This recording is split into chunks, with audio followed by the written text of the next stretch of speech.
குழலூதும் கண்ணனுக்கு குயில் பாடும் பாட்டு கேக்குதா? குக்கு குக்கு குக்கு.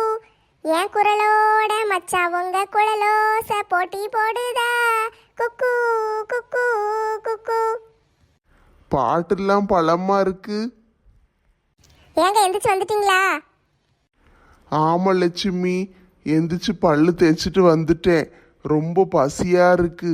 காலையில் என்ன சாப்பாடு செஞ்சிருக்க? சீக்கிரம் கொடு, சாப்பிடுவோம். உங்களுக்கு என்னங்க, நீங்க பாட்டுக்கு நல்லா நினைச்ச நேரத்துக்கு எந்திரிச்சு வந்து சாப்பாடு கேட்பீங்க. எப்பவும் இப்படித்தானே கேட்பேன். அதைத்தான் சொல்லுதேன். நீங்களாம் நல்லா கொடுத்து வச்சவங்க. நினைச்ச நேரத்துக்கு எந்திப்பீங்க, வருவீங்க, சாப்பாடு கொடுன்னு கேட்பீங்க. ஆனா நாங்க அப்படியா?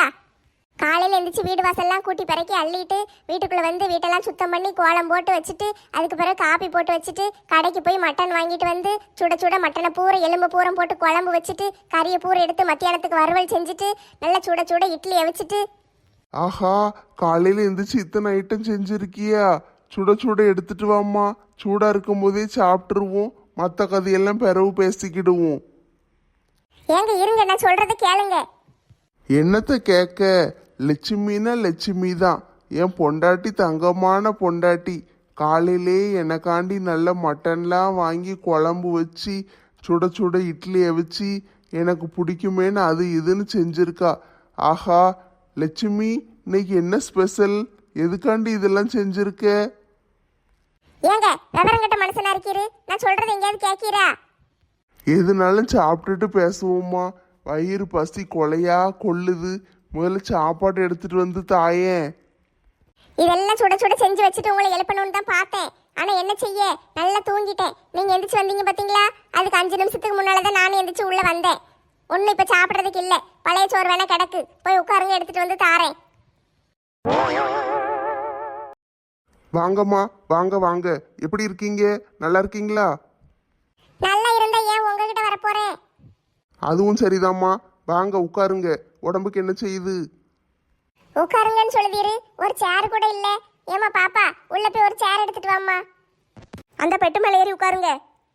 உங்க டாக்டர் குட்டையா கிடக்காரு. நம்ம பெட்டு மேல ஏறி உட்கார்ந்து அவருக்கு எட்டாது இல்ல. போய் சேரை கொண்டு வா. எல்லாம் என் தலையெழுத்து. பிறகு ஊருக்குள்ள எல்லாரும் சௌக்கியமாம்மா? இந்தாங்க சேரு. இப்ப சொல்லுமா, உடம்புக்கு என்ன செய்யுது? என்னத்த சொல்ல டாக்டர், ஒரே வயிறு வலியா இருக்கு. வயிறு வலியா? என்ன சாப்பிட்டீங்க? நான் இன்னும் ஒண்ணுமே சாப்பிடல டாக்டர். வயிறு ரொம்ப பசிக்கத்தான் செய்யுது. சாப்பாடு ஏதாவது ஆர்டர் போடுங்க, எல்லாரும் சேர்ந்து சாப்பிடுவோம். ஏம்மா, இப்ப சாப்பிட்றியான்னு கேட்கலம்மா. காலையில என்ன சாப்பிட்டேன்னு கேட்டேன். காலையிலயா? காலையில நேத்து ராத்திரி வாங்கின புரோட்டா கொஞ்சம் மிச்சம் கிடந்துச்சு, அதைத்தான் சாப்பிட்டேன். எத்தனை புரோட்டா சாப்பிட்டீங்க? அது ஒரு 7-8 இருக்கும் டாக்டர். சைடிஸ் என்னதுமா சாப்பிட்ட? புரோட்டாக்கு என்ன சாப்பிடுவாங்க? சால்னா தான். ஒரு 2 வாளி சால்னா மிச்சம் இருந்துச்சு, அதைத்தான் கலக்கி குடிச்சேன். விளங்கும். காலையில 7-8 புரோட்டாவும் 2 வாளி சால்னாவும் மிச்சம் இருந்துச்சுன்னா அப்ப ராத்திரி எவ்வளவுமா சாப்பிட்ட? ராத்திரிக்கு அதே கேளுங்க. எங்க வீட்டுக்காரும் என் மவனும் எங்க மாமியார் வீட்டுக்கு போயிட்டாங்க. அதனால வீட்டுல ஆள் இல்ல. நம்ம மட்டும் தனியா தானே கிடக்கோன்னு பேசாட்டுக்கு படுத்து கிடந்தேன். சரி, பிறகு என்ன? அந்த நேரம் பார்த்து பக்கத்து தெருவில் ஒரு ஃபங்க்ஷன்னு பிரியாணி கொண்டு வந்து கொடுத்தாங்க. புரோட்டா சாப்பிட்ட என்ன? சொல்லுறது முழுசா எங்கேயாவது கேட்கீங்களா? சரி சொல்லுமா. 2 வாளி பிரியாணியும் ஒரு 25 புரோட்டாவும் கொண்டு வந்தாங்க. ஏ கடவுளே, 2 வாளி பிரியாணியும் ஒரு 25 புரோட்டாவும் கொண்டா பக்கத்து வீட்டுக்கெல்லாம் கொடுப்பாங்க? சரிம்மா, கொடுத்தாங்க. பிறகு என்ன? எங்க வீட்டுக்காரரையும் அவனும் இருந்தா எல்லாரும் சேர்ந்து சாப்பிட்டுருப்போம். யாருமே இல்ல. பிறகு பிரியாணியெல்லாம் அப்படியே வைக்க முடியுமா? அதனால பார்த்தேன். விடிய விடிய உட்காந்து நானே எல்லாத்தையும் சாப்பிட்டுட்டேன். அதுல ஒரு 7-8 புரோட்டா மிச்சமாயிட்டு அதைத்தான் காலையில சாப்பிட்டேன். ஏம்மா, அது வயிறா வண்ணாந்தாளியம்மா? இப்படி சாப்பிட்டு வச்சிருக்க, பிறகு வயிறு வலிக்காம என்ன செய்யும்? சாப்பிட்டதுல ஒரு பிரச்சனையும் இல்லை டாக்டர். அதனாலலாம் வயிறு வலிக்காது. வேற ஏதாவது இருக்கும். என்ன ஏதுன்னு பாருங்க. ஏம்மா, இங்க நீ டாக்டரா நான் டாக்டராம்மா? நான் சொல்றத நீ கேட்கணும். இது ஏன் வயிறா ஓ வயிறா ஐயா? நான் சொல்றது ஏன் வயிறு கேட்கும். ஏம்மா, ஒழுங்கா உள்ள வந்துரு. ஆபரேஷன் பண்ணி வயித்துல இருக்கிற சோத்தை பூரா எடுக்கணும். ஏம்மா நர்ஸு, போ சங்கிலி எடுத்து இவளை கட்டி போட்டு உள்ள போட்டு அடைச்சு போடு. என்னது, வயித்துல இருக்கிற சோத்தை எடுக்கணுமா? ஆமாம்மா, எடுக்கணும். சீக்கிரம் உள்ள போய் படு. ஏம்மா நர்ஸு, அவளை உள்ள கூட்டு போ. ஏம்மா, எங்க ஓடுதே? ஆளையும் மண்டையும் பாரு. விடிய விடிய கஷ்டப்பட்டு சாப்பிட்டுருக்கேன், வயித்தை தோண்டி எடுக்க போறானாம். இவர் டாக்டரா கொத்தனாரா? என்னம்மா அடிக்கே? பிறவு என்ன, ஒரே ஒரு பேஷண்ட் வந்திருக்கு, அதை வச்சு ஊசியை போட்டு மாத்திரை கத்திரை கொடுக்கறத விட்டுட்டு வந்தவொடனே எடுத்த எடுப்பிலேயே ஆபரேஷன் பண்ணி வயித்தை தோண்டுன்னா பயந்து ஓட மாட்டாளா? என்னம்மா இங்கே வந்து உட்காந்துக்கிட்டு இருக்கீங்க? உன்கிட்ட கொஞ்சம் பேசணும், உட்காரு. இல்லைம்மா நான் நிற்கேன், சொல்லுங்க. ஊர்க்காரிகிட்ட போகிற சண்டை போட்டுட்டு அலையுதியம்ல, என்ன விஷயம் அது? நான் சண்டை போட்டேனா? எவ சொன்னா? யாரோ சொன்னாங்க. அந்த கதை உனக்கு என்னத்துக்கு? நீ எதுக்கு போய் எல்லார்ட்டையும் சண்டை போடுத? எவ்வளோ தேவையில்லாமல் வந்து வத்தி வச்சிருக்கா. நான் எவகிட்டையும் சண்டை போடலை, எனக்கு இதுதான் வேலையா? யார்கிட்டையுமே நீ சண்டை போடலையா? என்னம்மா நீங்களும் இப்படி சொல்லுதீங்க? எனக்கு வீட்டில் வேலையே நேரம் சரியா இருக்கு, நான் யார்கிட்ட போய் சண்டை போட போகிறேன்? தண்ணி பிடிக்க போனால் பைப்படியில் சண்டை போடுறது, எவா வீட்டு வாசல்லையாவது நின்று சண்டை போட்டுட்டு போகிறது, இதெல்லாம் நீ செய்யலையோ? இல்லையம்மா, நான் என்னைக்கு சண்டை போட்டேன்? எவ்வளோ வந்து தேவையில்லாமல் உங்களை என்னையும் பிரிக்க பார்க்கான்னு நினைக்கேன். சரி, அது இருக்கட்டும். நெட்டச்சி மாமியாருக்கும் உனக்கு என்ன சம்மந்தம்? நெட்டச்சியா? அது யாரு? இந்த ஊருக்குள்ளே வளர்த்தியா ஒல்லியா ஒருத்தி சுற்றிக்கிட்டு இருப்பாளே, அவளைத்தான் சொல்லுதேன். அது யாருன்னு எனக்கு ஒன்றும் பிடிபடலையம்மா. யாரு? சரி, உன் ஃப்ரெண்டு வீட்டுக்கு ஓயாமல் போவியா இல்லையா? ஆமாம், கனகா என் கூட படித்தவா, அவள் வீட்டுக்கு போவேன். அவங்க மருமகா தான் நெட்டச்சி. ஓ, அந்த பிள்ளையா? அந்த கண்ணாடி போட்டுக்கிட்டு வளர்த்தியா ஒன்று இருக்குமே, அதையா சொல்லுதீங்க? ஆமாம் ஆமாம், அவங்க வீட்டுக்கு நீ போனியா இல்லையா? ஆமாம், என் ஃப்ரெண்டை பார்க்க போனேன். அந்த நெட்டை குரங்கு தான் வந்து இங்கே வந்து வத்தி வச்சுட்டுன்னு நினைக்கேன்.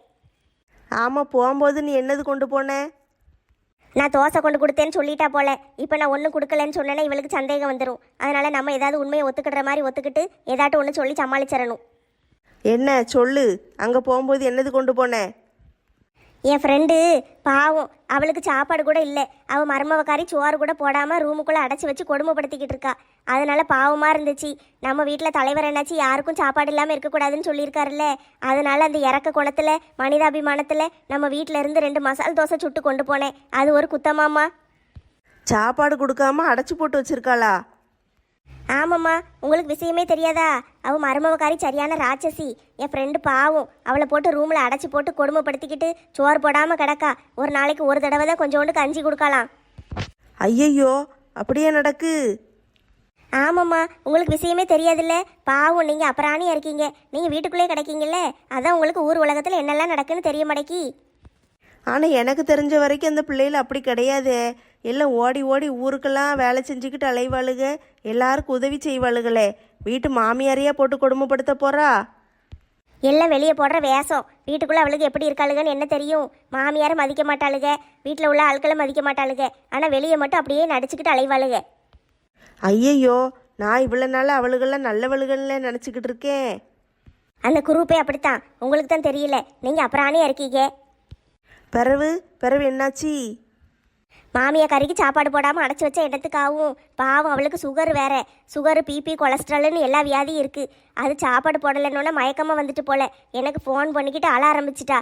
அலமேலு, எனக்கு வயிறு ரொம்ப பசிக்கி, கொஞ்சோண்டு சாப்பாடு இருந்தால் தாயேன்னு கேட்கா. நம்மளுக்கு மனசு எப்படி இருக்குமா? நீங்களே சொல்லுங்க. ஆமாம் ஆமாம், அப்படி கேட்டால் மனசு கஷ்டமாக தான் இருக்கும். அது அன்னைக்கு ஒரு நாள் உருளைக்கிழங்கு கூட்டு கொஞ்சம் மிச்சமாயிட்டு பார்த்தீங்களா? அது கொஞ்சம் ஃப்ரிட்ஜுக்குள்ளே கிடந்துச்சு. அதை எடுத்து 2 தோசையை சுட்டு அதுக்குள்ளே உருளைக்கிழங்கு வச்சு மடித்து கொண்டு போய் கொடுத்துட்டேன். அவளும் நல்ல மசால் தோசை கிடச்சிட்டேன்னு சொல்லி நல்லா ஆசையாக சாப்பிட்டா. பிறகு அவளை கொண்டு ஆஸ்பத்திரியில் கொண்டு போட்டாங்க, குளுக்கோஸ் ஏற்றுனாங்க. 2 நாள் ஆஸ்பத்திரியில் கிடந்தாங்கன்னு எங்கள் வீட்டுக்காரர் சொன்னார். அதாம்மா, சாப்பிடாமையே கிடந்தோன்னே சுகர் பேஷண்ட் பார்த்தீங்களா, மயக்கம் வந்திருக்கு. அதனால ஆஸ்பத்திரியில் கொண்டு போட்டிருக்காளுங்க. அப்படியே கதையை திருப்பி விட்டுட்டாளுங்க. சாப்பிடாம கிடந்ததுனால இல்லையா, நான் கொண்டு தோசை கொடுத்ததுனால தான் அவங்களுக்கு ஏதோ ஆயிட்டுங்கிற மாதிரி கதையை கட்டி விட்டுட்டாளுங்க. பாத்தியா, நல்லதுக்கு காலமே இல்லைன்னு. ஆமாம், மருமவக்காரி ராட்சசியாக இருக்கா. நம்ம கொண்டு கொடுத்தாலும் நம்மளை மேலே கேச போட்டுறதாளுங்க. நம்ம என்னதான் செய்யம்மா? ஒரு ஆளுக்கு நல்லது செய்யணும்னு நினச்சது ஒரு குத்தமா? இப்படியெல்லாம் செஞ்ச பிறகு நம்ம யாருக்கு நல்லது செய்ய மனசு வரும்? அதையே தாம்மா நானும் யோசிச்சுக்கிட்டு இருக்கேன். யாருக்கு நல்லது செய்ய? இந்த காலத்துலலாம் நம்ம பாட்டுக்கு நம்ம உண்டு, நம்ம வேலை உண்டுன்னு இருக்கணும் போல. சரி அலமேலு, அதான் எனக்கு ஒரு மாதிரி இருந்துச்சு. எங்கள் வீட்டுக்கார் வேற வந்து சொன்னார், அலமேலு இப்படியெல்லாம் பண்ணியிருக்காளேன்னு கேட்டார். அதான் சரி உன்கிட்ட கேட்போமேன்னு கூப்பிட்டேன். பாத்தீங்களா, இப்போ வந்து நான் எல்லாத்தையும் சொல்லலைன்னா நீங்கள் 2 பேரும் என்னையே தப்பாக தானே நினச்சிக்கிட்டு இருந்திருப்பீங்க. முதல்ல தலைவர் என்னாச்சிட்ட போய் இதெல்லாம் சொல்லி புரிய வைக்கணும். சரி, இனிமே நீ உன் ஃப்ரெண்டுக்கு சாப்பாடு கொண்டு போகணுன்னா என்கிட்ட சொல்லிட்டே கொண்டு போன்னு, நான் ஒன்றும் சொல்ல மாட்டேன். ஆ சரிம்மா, ரொம்ப நன்றி. பசியோடு இருக்கிற ஒரு வயிற்றுக்கு சாப்பாடு கொடுத்த புண்ணியம் உங்களுக்கு கிடைக்கும். அதெல்லாம் பிரச்சனை இல்லை. சாப்பாட்டுக்கா நம்ம வீட்டில் பஞ்சம்? எத்தனை பேருக்கு வேணாலும் சாப்பாடு கொடுக்கலாம்.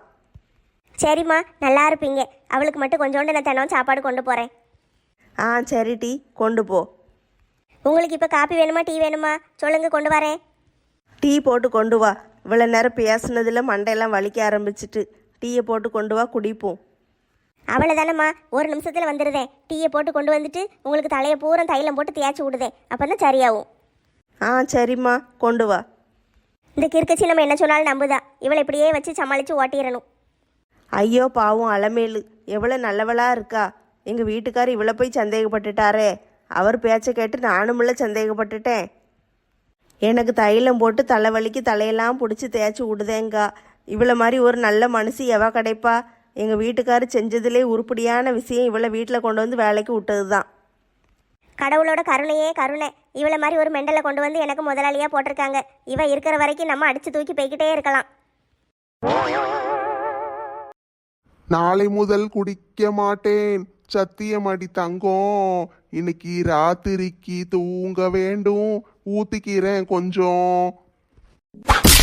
ஆளையும் மண்டையும் பாரு, ஊற்றிக்கிடுதேன்னு இருக்கிற சாம்பாரை பூரம் கரைச்சி கரைச்சி ஊற்றி குடிச்சிக்கிட்டு இருக்கீரு. இன்னும் கொஞ்சோண்டு சாம்பார் தான் மிச்சம் இருக்கு. அத்தைக்கு கொடுக்கணும். ஒழுங்க ஓடி போயிருங்க. அப்பனா இந்த வெறும் இட்லியை வச்சு என்ன செய்ய? தண்ணியை ஊற்றி கரைச்சி குடிங்க. நம்மளும் கொஞ்சம் ஓவரா தான் போயிட்டோமோ. ஒரு சட்டி நிறைய சாம்பார் இருந்துச்சு, இப்போ ஒரு சின்ன கிண்ணத்துல தான் சாம்பார் இருக்கு. கரெக்டு தான், அவ அடிச்சது சரிதான். என்ன அங்கே முணுமுணுப்பு? ஒன்றும் இல்லைம்மா, நான் வெறும் இட்லியவே தின்னுக்கிடுதேன். நாளையிலேருந்து இந்த வீட்டில் சாம்பாரே கிடையாது. ராதா, நான் வந்துட்டேம்மா. ஏங்க மவனை கொண்டு விட்டுட்டு வந்துட்டீங்களா? ஆமாம்மா, லீவ் விட்டாச்சுல்ல, அவன் அங்கே கிடக்கட்டும், அதான் விட்டுட்டு வந்துட்டேன். வரும்போது பஸ்ஸில் டிக்கெட்லாம் கிடைச்சதா? ஆமாம்மா, அதெல்லாம் ஒன்றும் பிரச்சனை இல்லை. டிக்கெட் எல்லாம் ஈஸியாக கிடச்சிட்டு. ஆனால் ஒரே ஒரு பிரச்சனை தான். என்னங்க பிரச்சனை? எனக்கு ஜன்னல் சீட்டு தான் கிடைக்கல. ஜன்னல் சீட்டு கிடைச்சிருந்துச்சுன்னா நல்லா அழகா வேடிக்கை பார்த்துக்கிட்டே வந்திருப்பேன். ஏங்க ஜன்னல் சீட்ல உட்கார்ந்திருந்தவர்கிட்ட நீங்க கேட்டு மாத்திக்கிட வேண்டியதானே? அது எப்படிம்மா மாற்ற முடியும்? ஜன்னல் சீட்டுக்கு தான் ஆள் வரவே இல்லையே. ஆள் வந்திருந்தா கேட்டுட்டு மாத்திருப்போம்ல. போயா லூசு. எதுக்கு நம்மள லூசுன்ட்டு போறா? அடியே நில்லு. என்ன? சாப்பிடுறதுக்கு என்ன வச்சிருக்க? புருஷங்காரன் அவ்வளவு தூரத்துல இருந்து வந்திருக்கேன், ஒரு சாப்பிடுங்க காப்பி குடிங்கன்னு சொல்ல மாட்டியா? சாப்பிட என்ன இருக்கு? விஷம் இருக்கு, சூடு பண்ணி தரட்டா? அது கழுத கசக்கும், எனக்கெல்லாம் அது சரிப்பட்டு வராது. நீ வேணா குடிச்சுக்கோ, எனக்கு பழைய கஞ்சி இருந்தா கொண்டு வா. ஏங்க எத்தனை ஸ்பூன் சீனி போடணும்? என்ன லட்சுமி இது? கல்யாணம் ஆகி இத்தனை வருஷம் ஆகுது, எனக்கு எத்தனை ஸ்பூன் சீனி போடணும்னு கூட உனக்கு தெரியாதா? இதெல்லாம் கேட்க. கல்யாணம் ஆகி எத்தனை வருஷம் ஆகுது? சொல்லுங்க, கல்யாணம் ஆகி எத்தனை வருஷம் ஆகுது? இதுக்கு வாயை மூடிக்கிட்டு நம்ம சும்மாவே இருந்திருக்கலாம். இப்படி ஒரு கேள்வியை கேட்டுட்டாலே பதில் சொல்லலைன்னா இப்போ ஓட விட்டு அடிப்பாளே. ஏங்க என்ன முழிச்சுக்கிட்டு உட்காந்துக்கிட்டு இருக்கீங்க? கல்யாணம் ஆகி எத்தனை வருஷம் ஆகுதுன்னு தான் கேட்டேன், சொல்லுங்க. நீ 2 ஸ்பூன் சீனி போடுமா, போதும். அதான பார்த்தேன். தப்புச்சண்டா சாமி. எலெக்ஷன் வேற வருது, யாருக்கு ஓட்டு போடனே புரிய மாட்டேக்கி. எல்லா கட்சிக்காரங்களும் வந்து எனக்கு ஓட்டு போடு எனக்கு ஓட்டு போடுங்காங்க. எல்லாம் தெரிஞ்ச ஆட்களாக இருக்கு, யாருக்கு போடன்னு தெரியல. பேசாம எல்லாருக்கும் ஒரு ஓட்டு போட்டுற வேண்டியதுதான். மாலா, என்ன செய்த? என்னங்க சொல்லுங்க, சும்மா தான் உட்காந்துருக்கேன். உன்கிட்ட ரொம்ப நாளா ஒன்று சொல்லணும்னு நினைச்சேன், அதுக்கு இன்னைக்கு தான் வாய்ப்பு கிடைச்சிருக்கு. சொல்லிடட்டா? ஆஹா, என்கிட்ட ரொம்ப நாளாக ஒன்று சொல்லணும்னு நினச்சாருன்னு இவர் என்ன சொல்லுவார்? ஐ லவ் யூன்னு சொல்லுவாரோ? கேட்க சந்தோஷமா இருக்கும் போலயே. என்னதுங்க சொல்லுங்க. இந்த உலகத்தை பத்தி நீ என்ன நினைக்க? இந்த உலகத்துல கோடிக்கணக்கான மக்கள் இருக்காங்கல்ல. ஆமாம் இருக்காங்க, அதுக்கு என்ன இப்போ? அந்த கோடிக்கணக்கான மக்கள்ல நீ யாரு? தெரியலையேங்க, தெரியலையே, நீங்களே சொல்லிருங்க. நீ தான் என் உயிர். அப்படியாங்க? உயிரை எடுக்க வந்த பிசாசு. யோ தலைப்பக்கட்டு மண்டையனே, நீ செத்தடா இன்னைக்கு. ஓடாதடா நெட்டக்காலா, நில்லுடா. நேற்று ராமுட்ட நான் பாட்டுக்கு உட்காந்து நெட்டச்சியை பற்றி குறை சொல்லிக்கிட்டே இருந்துட்டேன். அது தப்பால போயிட்டு அவ கிறுக்கச்சி வீடியோ கால் போட்டு எல்லாத்தையும் காட்டுவான்னு எனக்கு என்ன தெரியும். நான் பாட்டுக்கு வீட்டில் நான் தான் வேலை செய்யுதேன்னு அவங்ககிட்ட நல்லா ஒய்யாரமாக சொல்லிட்டேன். சொல்லி முடித்த பிறகு எல்லாம் எனக்கு தெரியுங்க. செய், எனக்கு எவ்வளோ அசிங்கமாக போயிட்டு. மங்கம்மா ஏற்கனவே சொன்னா, நீ அவகிட்ட கொஞ்சம் நல்லபடியாக நடந்துக்கோ, மருமவளை தலையில் தூக்கி வச்சுக்கிட்டு ஆடுற மாதிரி நடிக்கணும். ஆனால் அப்போ தான் அவளுக்கு நம்ம சொன்ன பேச்செல்லாம் கேட்டுட்டு கிடப்பாளுக அப்படி இப்படின்னா. நானும் சரி சரின்னு மண்டையை ஆட்டினேன். ஆனால் ஏதோ ஒரு வேகத்தில் நேற்று ராமுட்ட எல்லாத்தையும் இப்படி சொல்லி கொடுத்துட்டேனே. இன்னமும் கொஞ்சம் வாயை கட்டுப்படுத்தணும். இந்த அலமேலு கூட சேர்ந்தோன்னே வாயை கூட கொஞ்சம் கூடிட்டு. அலமேலு நம்மளுக்கு நல்லது தான் செய்வா. சரி, இருந்தாலும் இவகிட்ட நம்ம கொஞ்சம் வாயை குறைச்சிக்கிடுவோம். எத்தை, மத்தியானத்துக்கு என்ன சமைக்கட்டும்? என்ன கேட்டம்மா? காது டப்ஸாவாயிட்டா, என்ன சமைக்கட்டும்னு கேட்டேன். இதுதான் கரெக்டான டைமு. மருமக மனசில் இடத்த பிடிச்சிட வேண்டியதான். என்னத்தை அங்கிட்டாம திரும்பி யோசிச்சுக்கிட்டு இருக்கீங்க? என்ன சமையல் பண்ணணும்னு தானே கேட்டேன். என்னமோ ஈரான் போகிற எப்போ நிறுத்துவாங்கன்னு கேட்ட மாதிரி இந்த மொழி முழிக்கீங்க. ஒன்றும் இல்லை மருமகளே, சும்மா தான் முழிச்சேன். உனக்கு என்ன சமையல் பண்ணணும்னு தோணுதோ அதை செய். நீ எதை செஞ்சாலும் அதை சாப்பிட்டுக்கிடுவேன். நீ செய்கிறது எல்லாமே நல்லா இருக்கும். என்ன சொன்னீங்க? எனக்கு தான் காது சரியாக கேட்கலன்னு நினைக்கேன். நீ என்ன சமையல் பண்ணாலும் நல்லா தான் இருக்கும். எது வேணாலும் செய், அதை சாப்பிட்டுக்கிடுதேன்னு சொன்னேன். எத்தை கொஞ்சோண்டு கையில் கிள்ளுங்க. என்னத்துக்கு டீ? இதெல்லாம் கனவா இல்லையான்னு கிள்ளி பார்க்க. கனவெல்லாம் கிடையாது, உண்மையைத்தான் சொல்லுதேன். நீ போய் சாப்பாடு செய், எது வேணாலும் செய். அப்போனா ரசம் வைக்கட்டா? நீ விஷத்தை கூட வையுமா, நான் திங்க. ராமு ராமு ராமு ராமு பேர் எங்கே இருக்கு? ஐயோ, அவசரத்துக்கு இந்த மனுஷன் நம்பர் கூட கிடைக்க மாட்டேக்கே. என்ன கிடச்சிட்டு. இவன் என்ன செய்தா? ஹலோ ராமு, நான் தான் பேசுதேன். வீட்டுக்கு ஒரு ஆம்புலன்ஸ் அனுப்பி வைங்க. எதுக்கா? உங்கள் சித்திக்கு திடீர்னு மெண்டல் ஆயிட்டு ஆஸ்பத்திரியில் கொண்டு சேர்க்கணும். ஆமாம், திடீர்னு என்னென்னத்தையும் உளருதாக. ரசம் வச்சாலும் சாப்பிடுவேன், விஷம் வச்சாலும் சாப்பிடுவேங்காக. எனக்கு என்னமோ சந்தேகமாக இருக்குது. உடனே நீங்கள் ஆம்புலன்ஸு டாக்டர் எல்லாரையும் வீட்டுக்கு வர சொல்லுங்க. லைன்லேயே இருக்கேன், சீக்கிரம் சொல்லுங்க. அப்படியா? அவசரத்துக்கு ஆம்புலன்ஸ் இல்லையா? ஆட்டோ தான் இருக்கா? ஒரு நிமிஷம் இருங்க. எத்தே ஆட்டோ தான் இருக்கான், பரவாயில்லையா? போயிருவோமா?